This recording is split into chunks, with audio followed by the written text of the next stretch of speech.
So this morning naman ay basahin natin.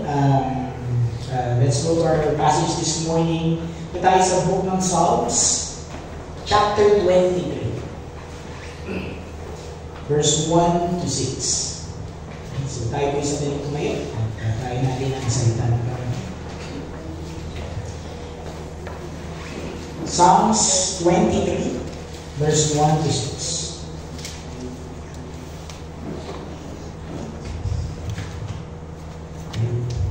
Reading from God's Word. The Lord is my shepherd, I shall not want. He makes me lie down in green pastures. He leads me beside still waters. He restores my soul. He leads me in paths of righteousness for His name's sake.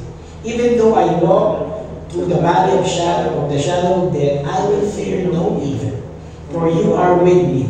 Your rod and your staff, they comfort me. You prepare a table before me in the presence of my enemies. You anoint my head with oil.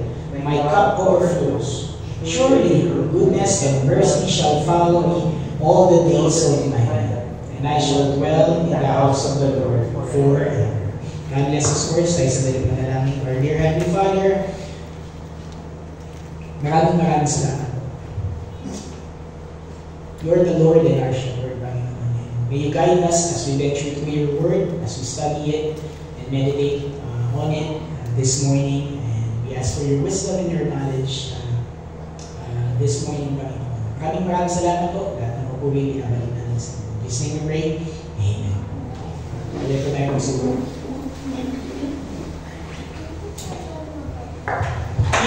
Sa katulad na sinabi ko kanina, in times of trouble, parang we are led astray. Kumbaga, hindi natin alam kung saan tayo pupunta madalas. Maraming mga pagkakataon na parang tayo ay naliligaw. Parang mga tupa. Doon naman tayo nalintulad ng ating Panginoon sa mga tupa. But here, the Lord is our shepherd. Sabi niya rin, the Lord is my shepherd. Kaya this morning, allow me to share a passage which could guide us in our journey for the remainder of the year. So ano na po ngayon? 6th month of the year. So next month ay kalahati na ng taon na na-accomplish na-complete na tayo ng kalahati ng taon ng 2024. And let's reflect on it. Tignan natin what had happened for the last 6 months. Because Psalms 23, I believe that it teaches us one important truth, which can carry us through, which can carry us even in the midst of difficulties that we might encounter. Any difficulties. We have a good shepherd who can provide all our needs. Lahat ng ating pangangailangan, from physical to mental to social to spiritual to financial. That mission, He can. This psalm was probably written during the time when David was being persecuted or pursued by King Saul to kill him. So this was not written because he was enjoying the comforts and convenience of life, but was under a lot of pressures and dangers. Yet he saw more than the danger and the difficulties. He saw his God and his good shepherd, who is ready and able to meet all his needs. We are not certain what the remainder of the year may bring. Hindi natin alam kung ano pwede ibigay pa sa atin yung natitirang months ng taon na ito. Will it be rejoicing? Will it be joyful? Will it be sorrowful? Difficulties? Trials, problems? We will never know until we get to it. But one thing is certain. We have a good shepherd who can provide whatever we will need in whatever situation we may be. That's why the title of our message for today is Our Good Shepherd. One first point natin titignan is what can the Good Shepherd provide for the sheep? Ano ba kaya i-provide ng Good Shepherd or ng ating Panginoon? Based on David's declaration in verse 1, the Lord is my shepherd. I shall not want. Nung una ko itong nabasa, parang I shall not. Ayaw niya. I shall not. Ayaw niya. kung babasahin na, di ba? I shall not. The shepherd can provide all the needs of the sheep. Now we know that this analogy illustrates the relationship between God and His flock, which is the course pertaining to us believers. Our God is our good shepherd, can provide all our needs. Our God has the ability to provide all our needs. Ability to provide all our needs, so that we shall not want anything anymore. The word want doesn't mean what we like or desire, but what we really need in life. Marami tayong gustong ma-accomplish, marami tayong gustong makamit, and pinag-pray natin itong mga kagustuhan ng ating mga puso. Pero let us also understand that the Lord God sees through it. Hindi lang yung desires mo, hindi lang yung wants mo, but the things that you really need in life, that is what the Lord God provides. Not just what you want, but the things that you really need. Yun ang pinag-provide ng ating Panginoon. Excuse me. So therefore, I shall not want means what we shall lack nothing that we need in life. So this is what David is declaring in verse 1. Since God is my shepherd, that I shall not lack anything that I need in life. Beloved, this year and the rest of the years, or the rest of the days of the years, we can declare the same thing. God is my shepherd, I shall not want. Let us look at Psalms 43 verse 9 to 10. Sabi, "Oh, fear the Lord, you His saints. For those who fear Him have no lack. And the young lions suffer want and hunger, but those who seek the Lord lack no good thing." Sabi din ng Psalms 84, 11 to 12, "For the Lord God is a sun and shield. The Lord bestows favor and honor, no good thing does He withhold from those who walk uprightly. Oh, the Lord of hosts, blessed is the one who trusts in Him." Sabi din ng Psalms 37, 25 to 26, "I have been young and now I am old. Yet I have not seen the righteous forsaken, or his children begging for bread. He is ever living generously, and his children became a blessing." Philippians chapter 4 verse 19, "And my God will supply every need of yours according to His riches in glory in Christ Jesus." Every need of yours according to His riches. Paano ba kayaman ng Panginoon natin? Paano ba natin tignan ang ating Panginoon kung gaano siya kayaman? All His riches. Every need of yours, He will provide. Matthew 6:33, but seek first the kingdom of God and His righteousness, and all these things shall be added unto you. All these things will be added unto you. But seek ye first the kingdom of God. Matthew 7 to 11.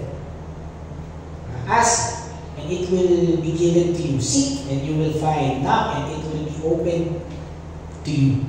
For everyone who asks receives, and the one who seeks finds, and to the one who knocks it will be opened. For which one of you, if his son asks him for bread, will give him a stone? Or if he asks for fish, for fish will give him a serpent. If you then, who are evil, know how to give good gifts to your children, how much more will your Father who is in heaven give good gifts to those who ask? God, who is our good shepherd, is committed to provide all our needs. Maliba po ang needs sa wants. Needs. So ngayon, there are 4 things that God can provide. Una is, so yung first point natin, again, what can the Good Shepherd provide for the sheep? Ito yung number 1. The Good Shepherd can provide sufficiency for all our basic needs. Sufficiency for all our basic needs. The 2 verses gives us the picture of the pasture. The pasture represents the place where the basic needs of the sheep can be found. Diba, doon siya kumakain sa madamo, yung mga sheep. Sabi in verse 2, He makes me lie down in green pastures. He leads me beside still waters. He restores my soul and leads me in paths of righteousness for His name's sake. So His sufficiency to provide all our needs, 1, He can provide all our physical needs. Physical needs. Diba? He makes me lie down in green pastures and leads me beside still waters. Pasture means yung place kung saan nakakain. So, our basic needs, food. He provides food for us. Kahit sabihin natin na pinagtrabahuan natin yung mga bagay na yan, He provides it. He gives that to us, the opportunity to feed ourselves. He provided to us. Social media, parang usong may trending ngayon na sinabi ko din kahapon. Parang sabi, wait naman ng Panginoon sa'yo, narating mo yung mga bagay na yan. Comment dun sa isang content creator. Sabi ng content creator, hindi ko pwedeng salamat sa akin kasi dahil sa hard work ko. Ina-exclude yung working ng Panginoon. Just telling Himself, patting Himself, thank you sa good work mo. Maraming ganun ngayon. Hindi natin napapansin that even though we are working for these things, for the food that we eat, for the food that we put in our plates, it is still the Lord who provides it. The work. Gamitin lang ng kalaban yung boss mo, tanggal ka sa trabaho. O kaya yung katrabaho mo, gamitin lang yun, sira ka sa trabaho, tanggal ka eh. It's a blessing for you to play in your tables. That is from the Lord. That is why He provides all our basic needs. Not just food, but water, many things. Hindi na ngayon uso water, baka milk tea ng natin, binabalatan, milk tea, soft drinks. Hindi lang water, many more. Second is He can provide all our emotional needs. He restores my soul. Ang ganda, ang sarap ako. He restores my soul. From what I have experienced, He really restores my soul. Some of us have been through difficult situations and we are shattered to pieces. But let us remember to put our trust in Him. Because He is the one who can restore our souls. He can bring us back to the former glory that we were once. He restores my soul. Third is He can provide all our spiritual needs. He leads me in paths of righteousness for His name's sake. Every spiritual needs. The Bible was given to us for our spiritual needs. For consultation, for teaching, for counseling, for us to learn more about Him, through Him, in Him. He provides all our spiritual needs. Our beloved God is sufficient. He is sufficient for all our basic needs.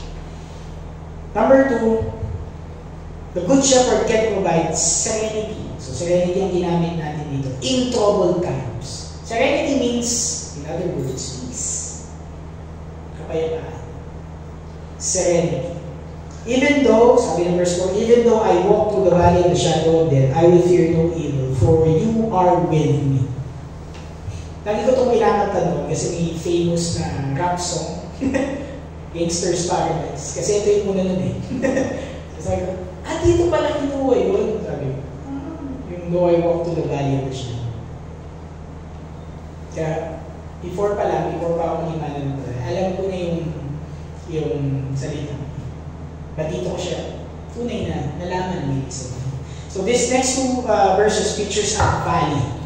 So valley. It represents a portion of the ship's travel where it can meet adversities and danger. Alam natin ang ship pag gano'n yung mag-isa, pwede yung mag-snatch o pwede yung kainin. Kasi wala siyang kakayanan i-defend ang kanyang sarili. There is a possibility na mamatay siya, makain siya.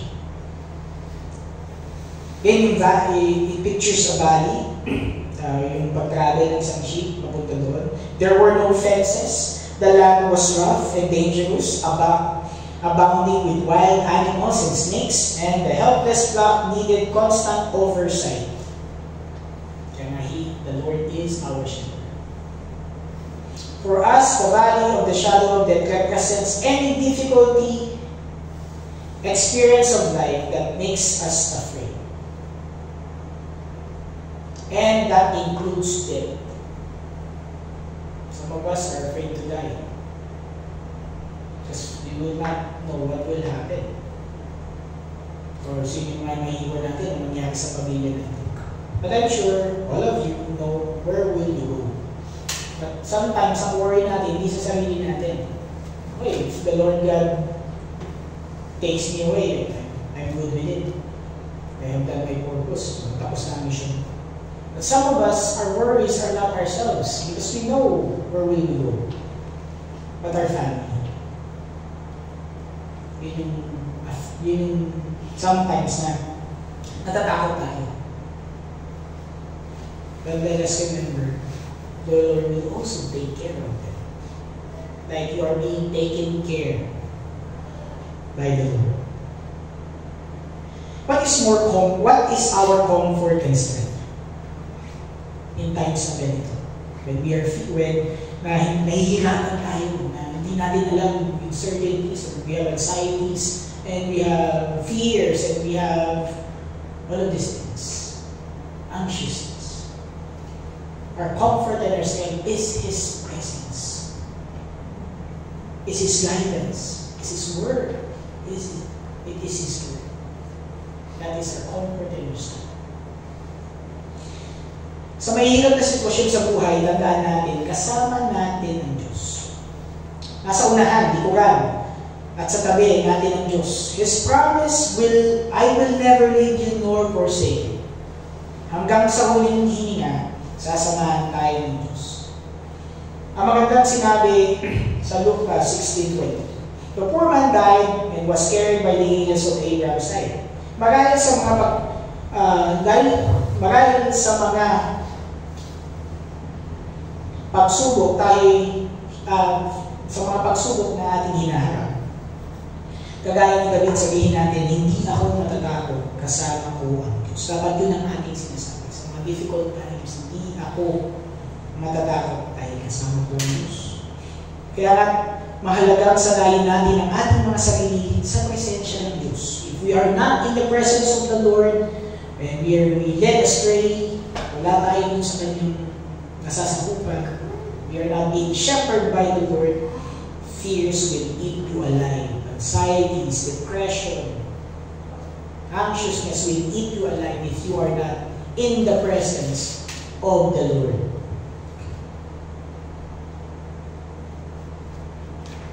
That's why we need also to read His Word. Basahin ang kanyang salita at manalangin sa Kanya. To consult Him, to pray, to give all your cares to the Lord. Kaya ng mabuti nating pastor ibigay ang masayod na kapayapaan sa gitna ng matinding pagdadalamhati. Next is the good shepherd can provide security. Sufficiency, serenity, now it's security in times of danger. Verse 4b and 5a, your rod and your staff, they comfort me. You prepare a table before me in the presence of my enemies. Sheep are defenseless animals. And we know that. Walang matatalas na akong ngipin o sungay, and fearful, very dependent on the shepherd for protection. Marami nag-aabang ng mababangis na hayop. The rod and the staff represents the protection that the shepherd can provide for them. The rod was a heavy cudgel with which the shepherd could stand or kill an attacking beast. That rod. At the evening, he would have the sheep pass under the coop one by one so he could count them and examine them.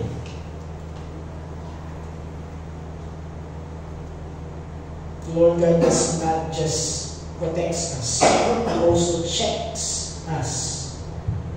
Our welfare, our mental state, our emotional state, financial state, social state. He checks, not just protects, He also checks. He cares for you. He cares for us. It gives the flock security, knowing that the shepherd was there and was equipped for any emergency. The true shepherd is not a hireling who runs away at the sight of danger. He would lay down his life for his sheep. You can see that in John chapter 10, verse 11 to 15. He will lay down his life for his sheep. That's a good shepherd. People, when pag dumating sa pagkakataong danger, tumatakbo. But the Lord God didn't. He stayed there. He laid down his life for sheep. Beloved, our good shepherd can protect us from all danger. Kahit ano pang danger, even death itself. D. Last one dito sa ating the good shepherd can provide is the good shepherd can provide shelter for comfort and rest. Some is 5b's and verse 5b, in last part, and then verse 6. You anoint my head with oil, my cup overflows. Surely goodness and mercy shall follow me all the days of my life, and I shall dwell in the house of the Lord forever. Now we have a picture of a fold or the house for the sheep after a day's work. The shepherd could examine the sheep, and as they entered the fold, to be sure none of them was bruised, injured, or sick from eating a poisonous plant. To the herds, he applied smoothing oil, and for the thirsty, he had a large 200 cup filled with water. He also would apply the oil on the heads and the horns of the sheep and help keep the flies and other insects away. The sheep knew they were safe and they could sleep without fear. As the shepherd lay each night at the door of the sheepfold, he looked back over the day and gave thanks to that the Lord had blessed them, or had blessed them with goodness and mercy as an old man. David looked back over his life and came to the same conclusion in the Old Testament. In spite of his sins and failures, he had been followed by goodness and mercy. In spite of his sins and failures, he had been followed by goodness and mercy, which is in the Old Testament equivalent of Romans chapter 8 verse 20. Surely means only. As David looked ahead, he knew he would be in heaven, the Father's house forever. And we know David's weakness, his sin. Kasi nababasa natin yung autobiography niya dito sa Old Testament. How he falls short. And yet, Isa siya sa mga tinatawag na man's after God's own heart. Our shepherd, our good shepherd, can provide us a shelter, a place of comfort and rest. But more than that, a permanent shelter in heaven, where God's presence will give us fullness of joy and pleasures forevermore. Now, the second point, madali na lang itong second. How can we experience the provision of God's, or how can we experience the provision of the Good Shepherd? Ano ba natin? We experience the provision when we have a personal relationship with the Shepherd. It's impossible to have provisions from the Shepherd if you do not know the Shepherd. Again, looking in verse 1, the Lord is my shepherd. It was personalized. My shepherd. But it is not enough. The relationship must be characterized by two things. A complete trust. I shall not want. The sheep is very certain that God is able to supply all his needs, as God has promised in Philippians chapter 4, verse 9.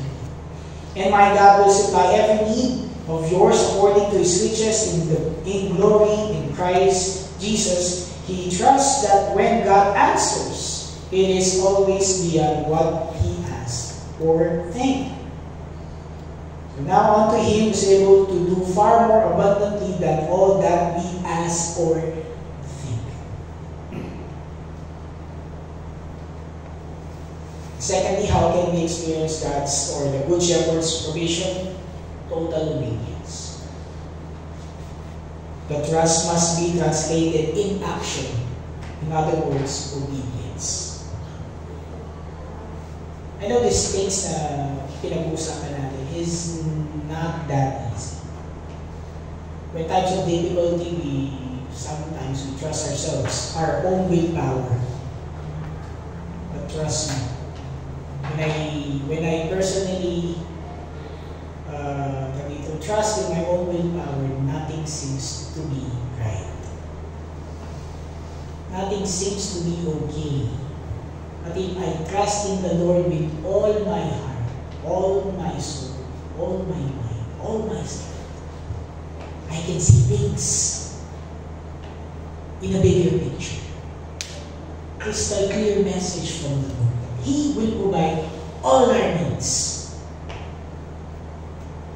And He is not madamo. Hindi siya madamo.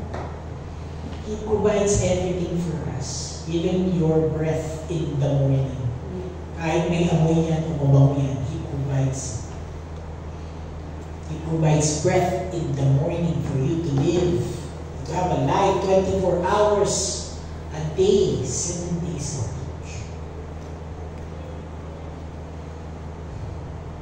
Diba sa sinatutunan pa lang, hindi na natuloy. Pagkalabas pa lang ng bata, wala na. For us, we still have life. God had cared for us. Nasa womb pa lang tayo. And until now, He is caring, He is providing for us. From the beginning until the end, He will always be our good shepherd. So in conclusion, in a gathering, mix of kids, age kids. So the teacher asks, who can recite Psalm 23? So may isang bata, siya, 5 years old. Nakinig ko lang itong kwento. Though may doubt yung teacher, the teacher still recognize the child and allow him to recite. Sabi ng bata, the Lord is my shepherd. That's all I want. The Lord is my shepherd.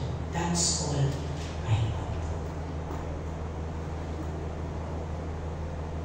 Mali, di ba? I shall not want. Pero sana maging ganun yung desire.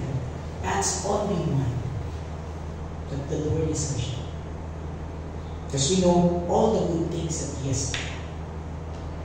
That's all I know. Beloved, that all we need in this time, in the rest of our life, make Jesus the shepherd of our life, or the shepherd of your life. He can give you sufficiency, serenity, security, and shelter. Jesus is our good shepherd, and He has died for us to show how much He loves us. He promised to give us not just life, but abundant life.